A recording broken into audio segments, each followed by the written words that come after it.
Alright. Hey everybody. Hope you guys are doing alright. I know I didn't put out a video yesterday, so I felt like I needed to put out one today to kind of check in with everybody. There are a couple of important things I want to talk about, a couple of things I want to remind us of over the course of this video, but I'll try to keep it as brief as I can be. First thing I'd like to remind us is that I have office hours every day, Monday through Friday from 12 until 2 or by request.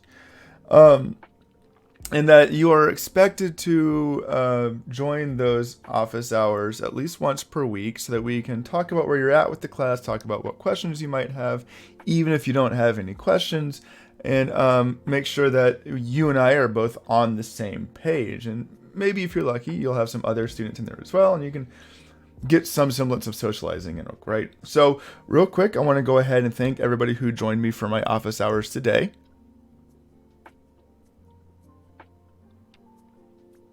Thank you guys so much. No one showed up today. I had 2 hours of nice quiet to myself. I got a lot done. It was wonderful, but it's really not what that time is for. Please use this as an opportunity to keep in touch with me as your teacher. Some of us have never joined my office hours, and in addition to me missing hearing your actual or typed voice, really shows a kind of disconnect between you and this class, and you should probably care a little bit more about what's going on with your job, which is to say, school. Because right now, in addition to whatever else you might be doing, school is your job. So that's the teacher thing we have to say. Please join me. I want to be able to talk to you. I want to catch up with you. I want to see what's going on, but I can't do that if you don't take that step. If you're confused on how to get on it, and at this point you don't know, you're afraid to admit it, just send me an email at like low key and I'll help you figure out how to join office hours and you'll be in a good spot. All right. I won't tell anybody. It'll be cool.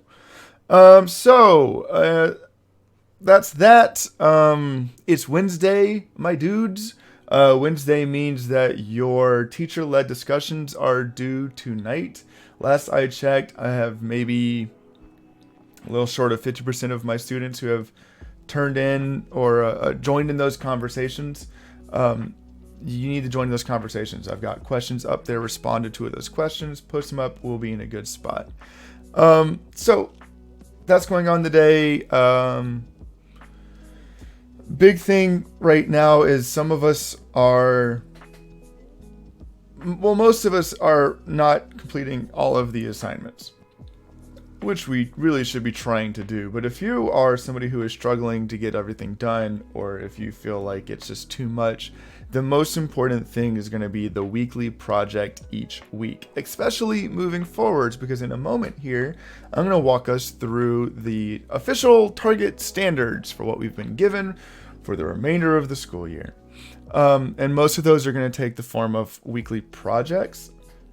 To like that's the most important thing. All right, so if you are somebody who is struggling or you feel like you're behind, prioritize getting those done. All right, so let's jump right into that. I've gone ahead and made a nice little PowerPoint presentation. I'm going to go through English 1 first, then English 3 second. Frankly, most of the stuff in English 1 is the same as it is in English 3, so if you're in English 3 and you're watching this, just bear with me. I'll also try to flag in the comments what time English 3 stuff starts, and you can just skip to that. If I don't do that, I'm sorry. So we're looking at 6 standards, I believe. First one, this is the actual language. I'm not going to read verbatim the actual language because you can read, and also it's boring teacher speak.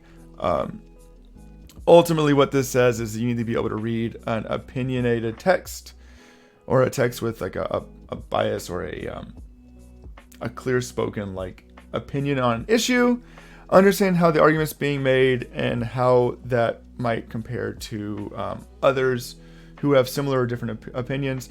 The important thing to notice here is it's an RI standard, which means it's nonfiction. So expect in the next week or two to get a couple of supplemental nonfiction texts. Now, we have done this in our class earlier in the school year, so we'll be revisiting this, but be prepared for some nonfiction stuff to show up. Additionally, second standard is something we do pretty much every single time we read anything. It's theme or main idea. So we've done that since we started hiatus. We'll continue doing that. Don't even worry about it. But that's number 2. Number 3 is our language focus. This is the one that we always spend a lot of time on. We're looking at multiple meaning words, phrases, figurative language. Expect a couple of questions coming out sometime soon just to really focus in on how language is being used in these things. We should be looking at that anyways, and we tend to do a lot of, especially with my class, figurative language is a big sticking point, right? So just don't be surprised if you see a question or two come in your direction about things like figurative language. And then we have speaking and listening. This is listening for rhetoric and reading for rhetoric, point of view, and perspective. We can get a lot of this from a number of different places. I'm excited to see how this plays out, kind of in conjunction with the novel we've been reading. But you should always be doing this, but make sure as we move forward that we're looking for the way people use language or rhetoric that might change or distort what's actually being said. That's pretty interesting. I'll try to find some cool speeches or something that we can look at that might also relate to the novel we've been reading. And then writing, you'll see this next week. It's creating an argument in an essay form. So next week and the week after that, guess what your final project is? Planning and then writing an essay about a specific argument about the novel you guys have been reading. So that's what that is. Of course, if you have any questions, comments, concerns, if you think we've already done some of this, send me a message. Let me know. We'll hash that out. Make sure it makes sense. Most of you guys, I know this is not like immediately pertinent information, but it should help you kind of understand what's going forwards. We spent a lot of time kind of focusing in earlier in the semester on where our skills are and where we might struggle. And so if you know that about yourself and you know that's coming down the pipeline, it might be helpful for you to kind of be prepared for that. And you can talk to me and we'll figure out the best way to approach things that might be a little bit trickier for you. Cool? Awesome. English 1, I can't imagine I'm going to think of anything else that is desperately needs to be said after I go through this next part. So you guys are good. See you later. Have a great day. I'll see you hopefully in my office hours if I haven't seen you already. Otherwise, I'll see you guys next week. Make sure you get all that work done. English 3. All right, English 3. If you're just now joining me again, let's walk through it. If you've just been watching the video straight out, this is going to be a lot of this, probably similar to the same stuff. Your first thing that we're looking at here is analyzing point of view and style and how an author's choices in structure and content change the direction and quality of the text. Now, what's important here is it can be both fiction and nonfiction. I would not be surprised if I kicked to you guys a nonfiction article at some point to help kind of emphasize this emphasize its emphasis to focus in on point of view and stylistic choices. We've done a lot of this hey buddy. We've done a lot of this over the school year, so I'm not going to be really hammering this one. As long as you did all the assignments in the first quarter, we're there. But don't be surprised if we get a nonfiction text coming your way. We're also going to be looking at it says grasping perspectives requires distinguishing what is directly stated in the text from what is really meant. This is all about language usage, all right, and the way ideas are conveyed. We're going to be looking at this a lot in the novel we're already planning on reading that you guys have already started. I hope you're enjoying that, by the way. So not much is going to change on this front. We'll just be looking at kind of what's being said versus what's actually being said, if that makes any sense. Next, we're looking at language. It's the way language differs in different contexts. Again, that shows up in our book pretty frequently, so that's going to be pretty cool.